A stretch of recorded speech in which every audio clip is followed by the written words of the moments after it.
Hello everyone, first news update for 2nd of March 2025.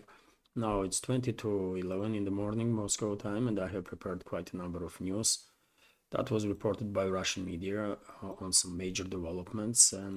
So let's start without any further delay with this report on TASS news agency, which is based on Russian Defense Ministry's latest update that overnight, early hours of this morning, air defense systems intercepted 93 Ukrainian drones that were launched or a strike deep into Russian territory with assistance of NATO backers of this terrorist regime of Zelensky.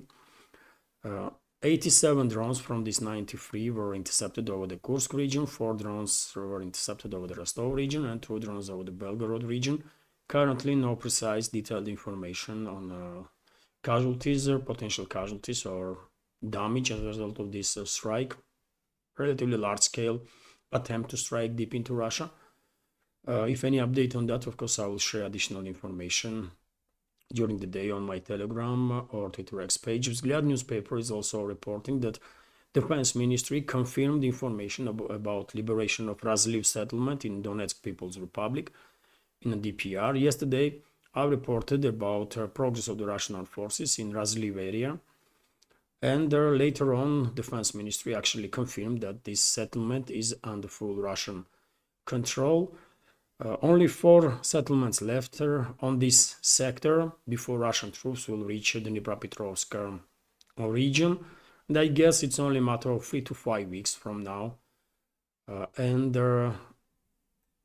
line of contact will move into the Dnipropetrovsk region also, and the Russian troops will begin liberating people and the settlements in that area from this Western-backed terrorist regime of Zelensky. Also, we have this quite interesting report from RIA Novosti that Russian armed forces conducted preemptive strike on the points of concentration of Kiev regime's forces in Chernigov region. And according to Russian media, these forces that were targeted by Russian troops were preparing incursion into Bryansk region of the Russian Federation. After taking some serious losses, I guess Kiev regime will rethink its plans, and at least this attempt of incursion into Bryansk region that Kiev regime was planning together, I'm quite sure, with NATO allies. At least this incursion is delayed now, if not completely cancelled. We will find out in upcoming days, maybe weeks. And while map is open, I give you also information that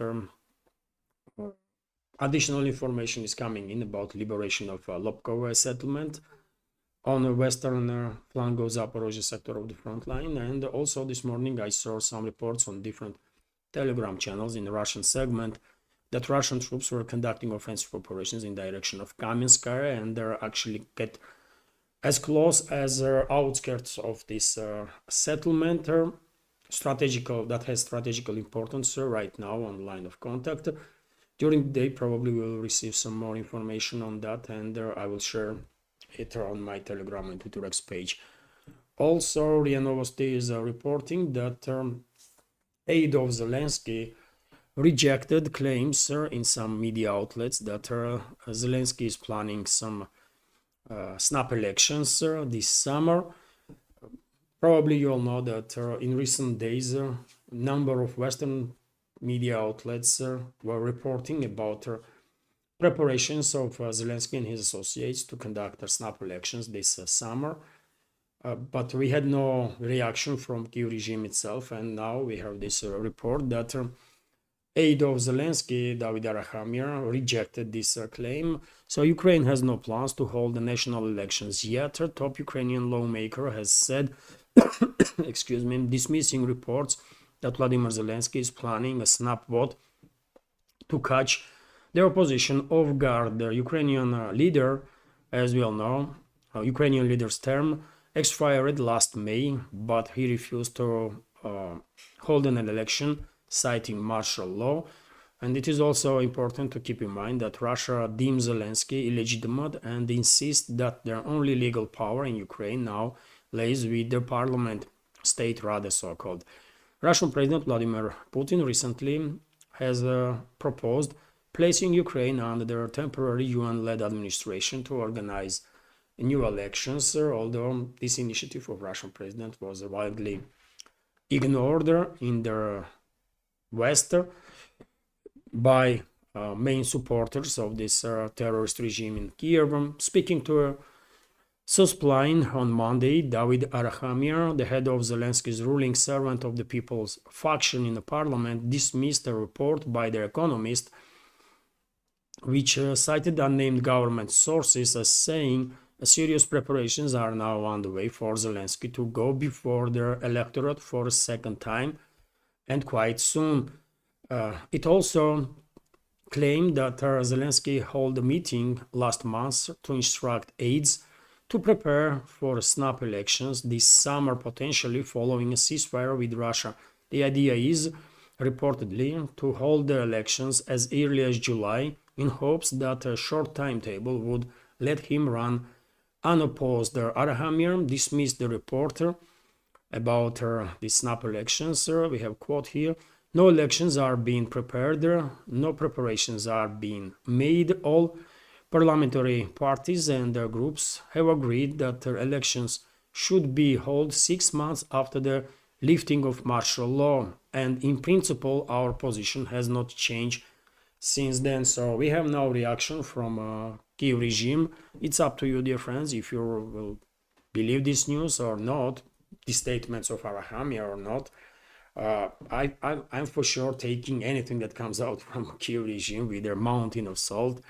I don't trust nothing from these criminals.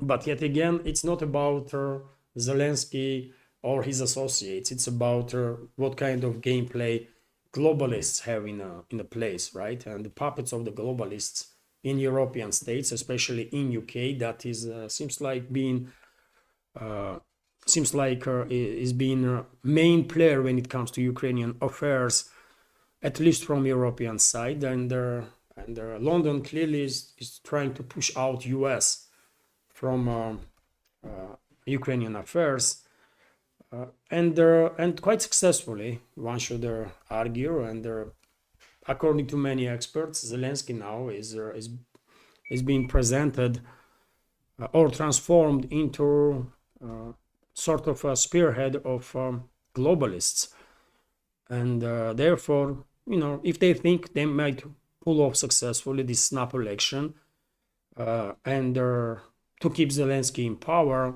they might actually go for it this summer. It is a possibility, and if so, that will be, of course, sort of snap into face of Trump and his administration and whatever forces are behind the current leadership of US, because of this shift in the relationships between Washington and the Kiev regime, between Washington and some European capitals. Although one may also argue that this visible shift is or drift is just a part of the game, and Trump's administration is also part of this globalist management, and no any different than previous administration. I don't know. What I can say is that, at least on the surface, there is clearly some sort of tensions between US and Europe, US and the Kiev regime. But this all might be a lie, by the way. This all might be some deception. Anyways, at least we have some answers from Kiev now, and this answer is no to snap elections. But yet again, it's up to you what to believe. Vzglyad newspaper is reporting that US allegedly is discussing, US leadership is discussing to impose a ban on the Baltic Sea passage for the ships that are carrying oil from Russia, and in general, US leadership is working on some additional sanctions on Russia. So US plan, United States is considering the possibility of introducing aggressive sanctions against ships transporting Russian oil.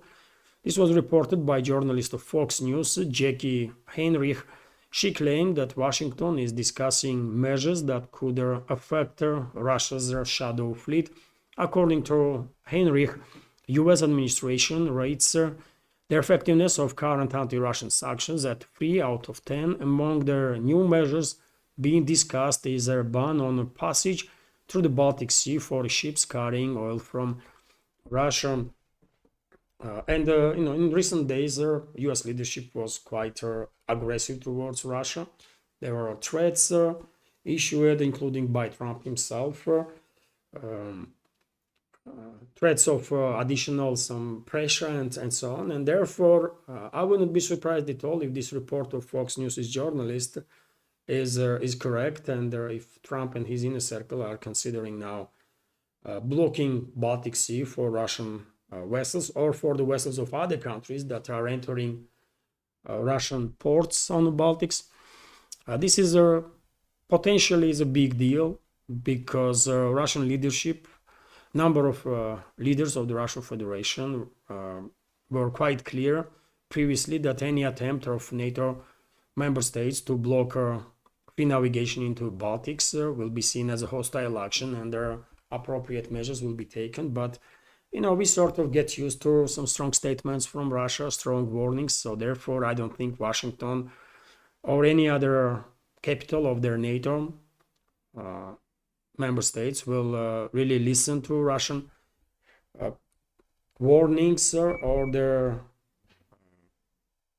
position, right? So therefore, if they have plans to go ahead with their blocking Baltics for Russia, then probably they will do it in upcoming weeks, or maybe not days, but upcoming weeks. And you might ask, what will Russia do in that case? And I don't really have idea on that, exactly because of the previous strong statements about some other topics that was not followed then with their concrete steps, right? For example, we can remember statements of quite a number of Russian high-ranking officials about long-range strikes deep into Russian territory, internationally recognized part of Russian territory, when statements was made in Moscow that Russia will see it as an act of war, and the retaliation might take place not just against Eurasian forces but also against assets of their countries, NATO member states that will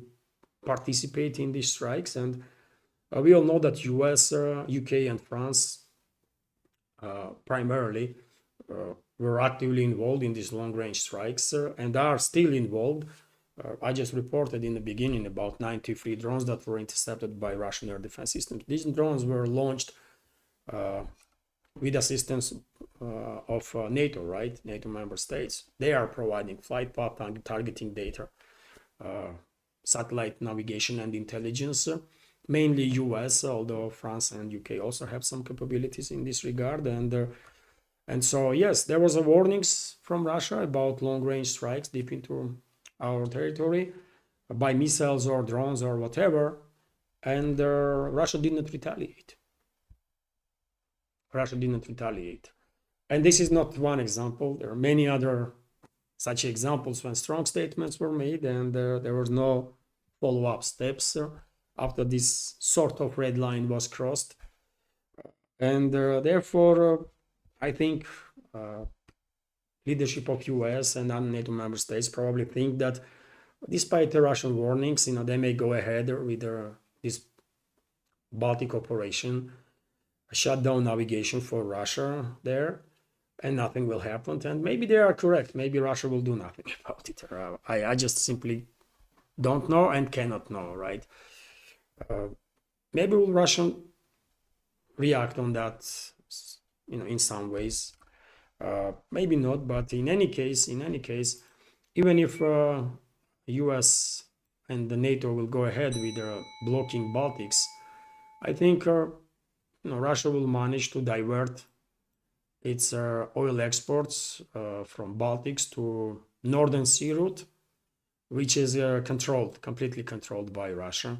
So therefore, in terms of logistics, in terms of trade routes, Russia quite quickly probably will manage to redirect this oil flow. that now currently are moving through Baltics, but closing the navigation for Russia in the Baltics on its own as a fact definitely will be big deal. Will be a big deal, and I don't know. It might even potentially provoke a wider war between Russia and NATO. It is now a proxy war, isn't it, that NATO is waging against us? But if they shut down Baltics, they might actually provoke wider war. It might happen. We will find out. We will find out soon. But it is becoming more and more clear that despite initial diplomatic statements from Washington, quite diplomatic statements from Washington towards Russia, and statements about intention to de-escalate, in reality, nothing was done in this regards. In practical terms, the US still provides Kiev regime with weapons, with their munition, with their intelligence. US is still involved in this proxy war against us, and lately, US leadership actually began speaking in the very same language that Biden's administration was doing. So therefore, we should expect further escalation for sure in the Baltics and in other areas also. I was correct, by the way, from the beginning when I said that we should not expect real de-escalation now, when Trump was inaugurated in US, and I had my reasons and explanations why I was skeptical, and I'm still on the same page. I think world and us included will observe next phase of escalation first, maybe even next several phases of escalation before true escalation will happen, because Western ruling class is not yet ready to acknowledge defeat. They are just not ready to acknowledge defeat, and they will still try to escalate with Russia as much as they can in their hope that they can inflict on Russia some strategical defeat that they are dreaming about. Anyways, we have a response from Russian Foreign Ministry on recent kind of threats from US towards Russia when it comes to Ukrainian crisis. As you know, US President went on to say that Russia is sort of delaying ceasefire agreement. Russia is he accused Russia of everything basically, right? While saying nothing about statements of leadership in Europe that actually publicly reject recent initiatives from Washington, for example, about Black Sea Initiative, which once again give us additional indicators that in reality Washington, London, Paris, Berlin, they are playing same game, by the way, right? They are just trying to conduct.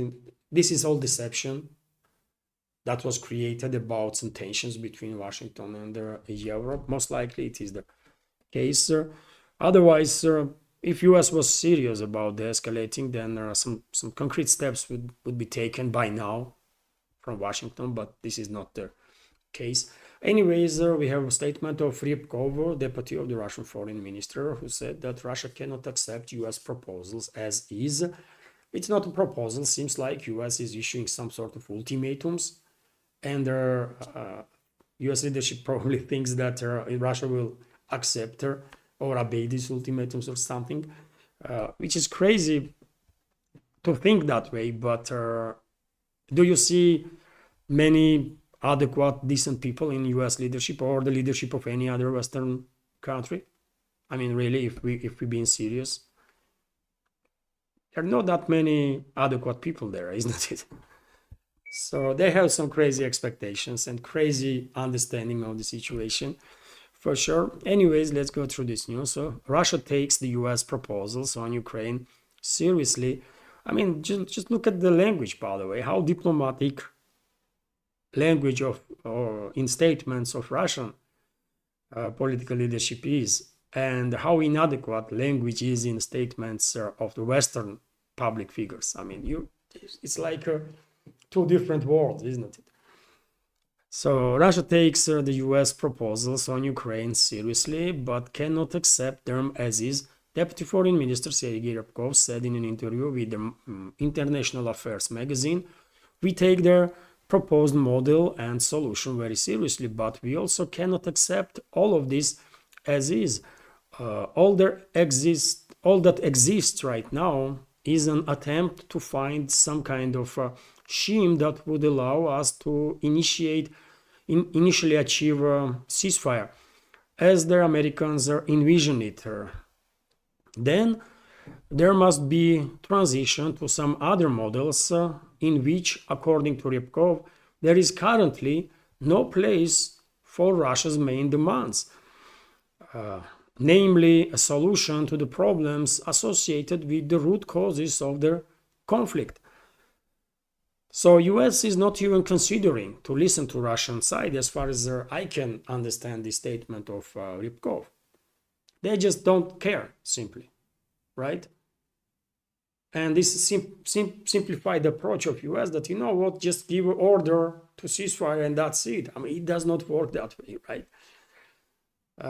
Or this Black Sea initiative of the US, when they think that they're gonna fool Russia once again by this initiative that would not be honored then by NATO member states, by countries from the West, as they did not honor the previous agreement, previous grain deal, sort of.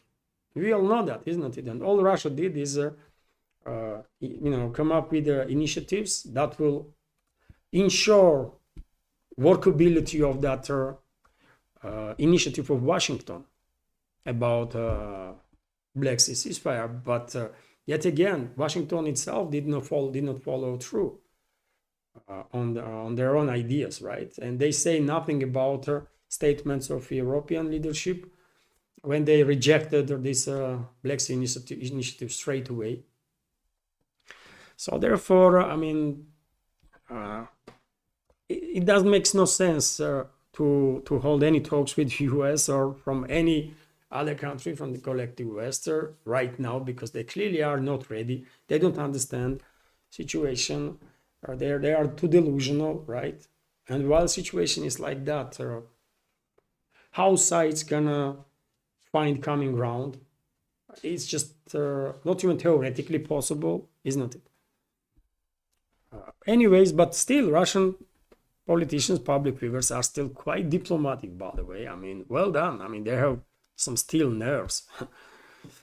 Then there must be, I already give this, this is a completely absent, and this must be overcome. A situation when Russian concerns are ignored by the West. Moscow has deeply and carefully thought out set of its own priorities and approaches to this issue, which is being worked out and was worked out, including by the negotiating team at the recent negotiations in Riyadh, Saudi Arabia. The deputy minister summed up. So basically what he's saying is that we share our take on the situation with the American side. Our position is well known to everybody who is interested. And because currently seems like Washington has no intention in its plans to pay any attention to Russian concerns, therefore it is what it is. We cannot accept proposals from the US because they are not serious. That's it, man. This is my interpretation, but that's what Ryabkov is saying effectively. But again, in my opinion.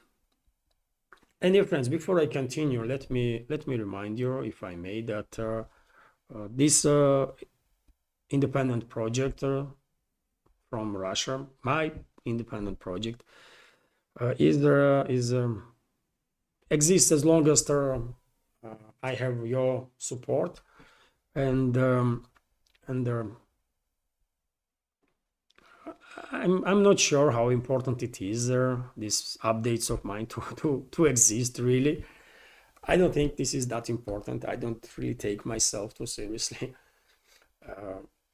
But who knows? Who knows? If you think I'm doing something good, if my updates are informative, interesting, useful, please consider to support to continue this, to be able to continue this work. You can support with donations through PayPal, Boosty platform, or with the crypto. Or you can subscribe to my page on Patreon and Boosty, where I have a lot of extra content, by the way, not just news updates, but also some additional content. And as far as I understand, community is happy with the content there, which makes me happy.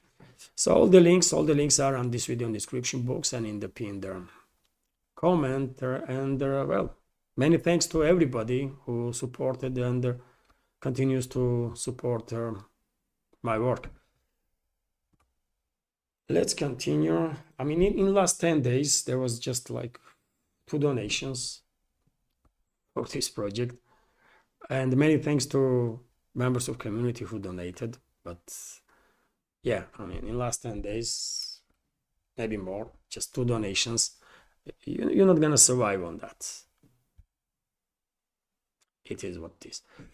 Anyways, Zgler newspaper is reporting that while US is escalating with Russia, and simultaneously Washington wants to prepare for escalation with China, with war actually with China. And even though US leadership is delusional big time, and this is a tradition in US and in collective West in general to be delusional, time to time they are forced basically to face the reality. And I guess this news is exactly about that, because US has admitted that the country is not prepared for a protracted conflict with China. The nominee for the post of chairman of the US Joint Chiefs of Staff, General John Kane, said that the current US logistics system and their defense industrial base are not designed for a protracted conflict. Kane stressed that the US does not have the necessary capacity, flexibility, and responsiveness to effectively deter opponents in a situation of prolonged military confrontation. He noted that this is especially important in the context of the growing Chinese threat. I mean, what Chinese threat this person is talking about? When China threatened US?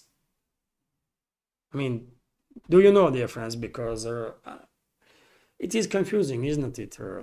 These globalists, European regimes, US regime, they are always talking about some sort of a Chinese threat. And I really don't remember China ever threatening either EU member states or US or anybody really. Did they ever threaten that they have plans to invade US?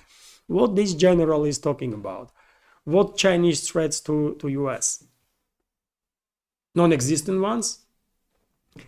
Anyways, I mean, you see they are using this language to basically propagandize people, isn't it? To brainwash population, and then use the topic to do whatever they want, to allocate additional trillions of taxpayers' money for their own pockets and their financiers in military industrial complex or wherever, right? And that's all really. This is a scam. This is just pure scam, by the way. A general, the so-called general, pointed out that China has the world's largest navy, advancing missile and hypersonic technologies, and a modernized air force. However, Kane said China also lacks experience in modern military operations, which he said leaves it vulnerable in logistics and command and control. Yet again, I mean, this person called general, isn't it? And can he tell how many officers in US military have a true experience, true military experience, battle experience in a modern warfare? None, right? None.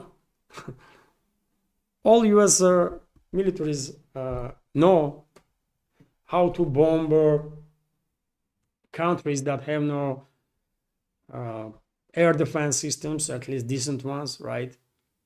All they know is to bomb and kill civilians worldwide. That's all. Now they are bombing Yemen, for example, killing hundreds of civilians. And this general thinks that's experience in modern warfare.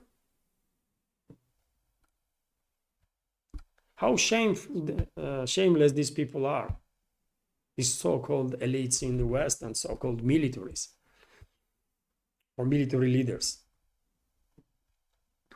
And I'm quite sure, by the way, Chinese militaries will receive whatever knowledge is necessary from Russia in regards to modern warfare. And there are Chinese think tanks, I'm quite sure, monitoring developments on this proxy war that West is waging against Russia, and there are all the necessary lessons being learned.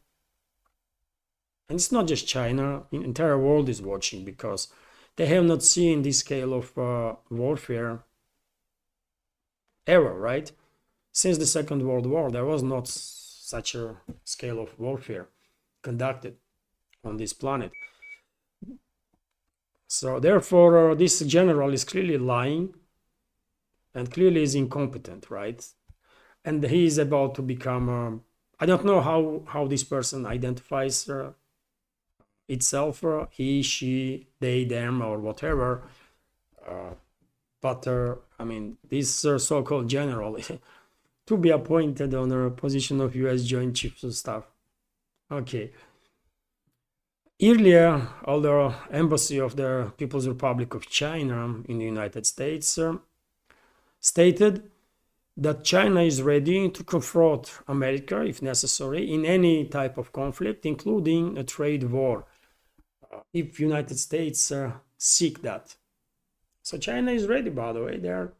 They know Western ruling class is coming after China, and they are preparing. And I don't think collective West, either now or in the future, will be in a position to actually defeat China militarily.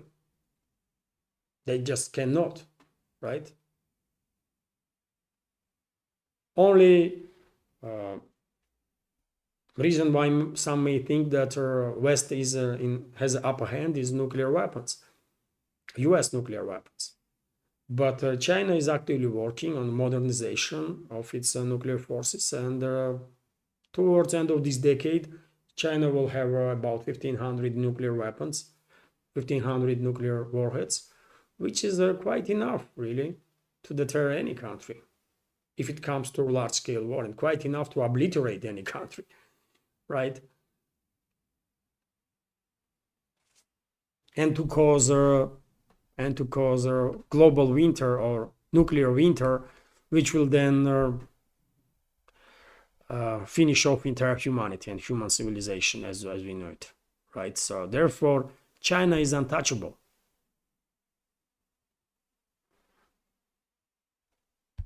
I don't think Western so-called ruling classes understand that.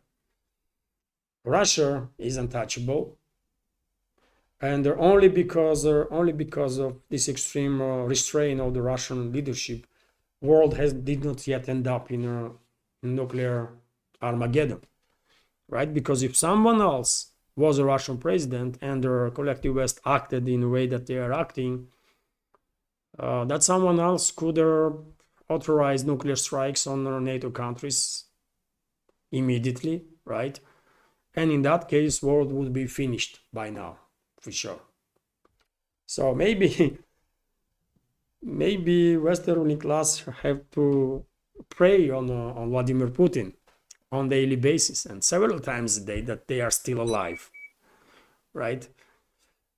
If they are, if they have at least a few brain cells to understand that are only the reason they are alive because of this restrained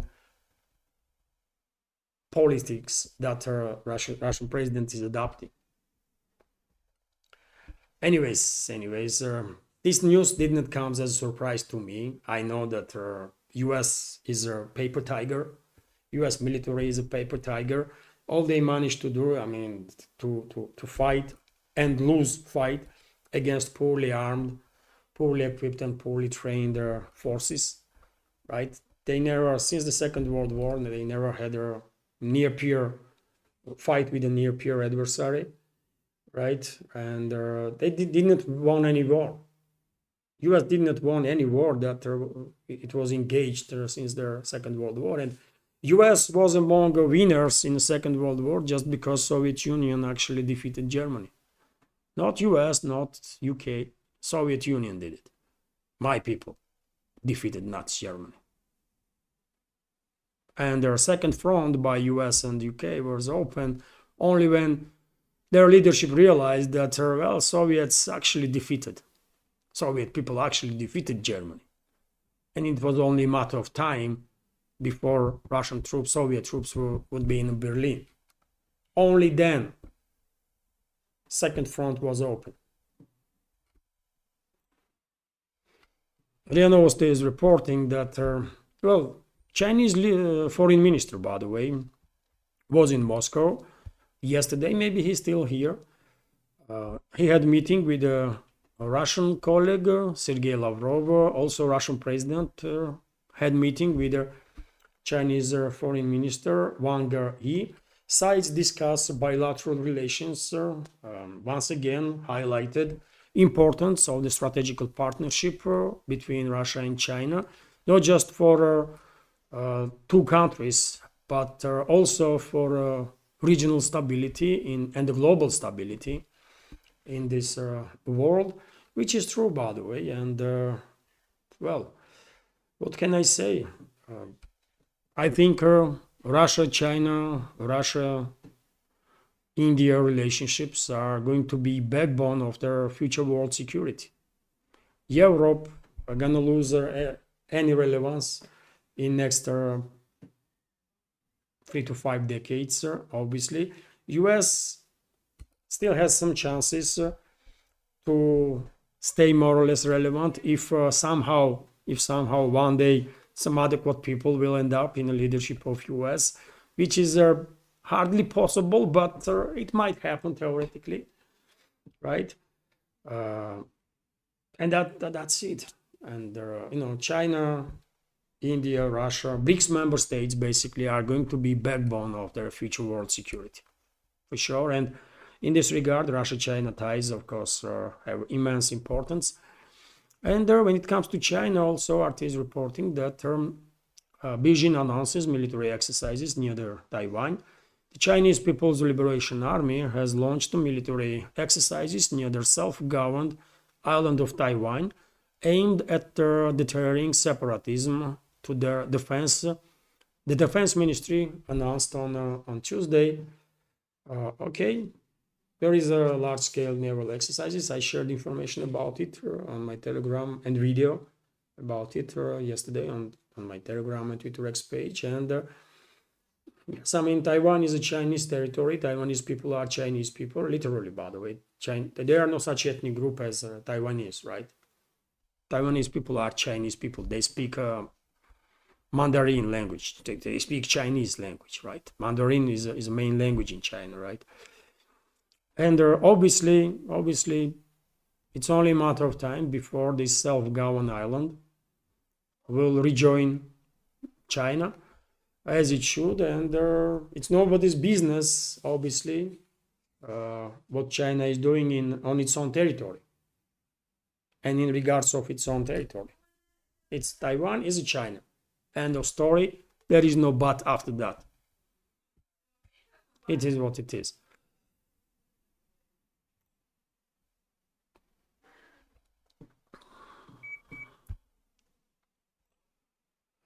Also, when it comes to US, by the way, we have information that Goldman Sachs reported that U.S. economy is, there is high risk that U.S. economy may enter the recession. The U.S. economy is facing increased risk of a recession as escalating tariffs threaten to slow growth, push inflation higher, and increase unemployment, Goldman Sachs has warned. On Sunday, the Wall Street Bank raised its estimate of recession over the next 12 months into US up to 35% from previous 20% projection. And 35% from US financial institution means that there's 100% chances that US economy will go into recession. Because of course Goldman Sachs is lying with the numbers, 100%, isn't it? So if they say it's a 35% risk, in reality probably it's 100%. So in next 12 to 24 months, most likely US economy is entering recession. Maybe US economy is already in recession. This was not admitted because of the manipulation with the statistics numbers. But I barely see any comments on internet from US citizens whenever there is talk about economy that are optimistic. You're going to struggle to find citizens of US who will say that their economy is doing okay. Usually people are complaining about inflation, about unemployment, about homelessness, about lawlessness, right? Absence of infrastructure, deteriorating infrastructure. I mean, US is in deep trouble. US is in deep trouble, by the way. I mean, formally speaking, it might be still major economy in this world, but when it comes to standard of life, the standard is declining for quite a long time now. And if in the 60s and 70s, ordinary citizens, ordinary people like us were able to buy home, for example, by their earnings, nowadays this is practically impossible. And middle class is almost unable to afford their mortgage.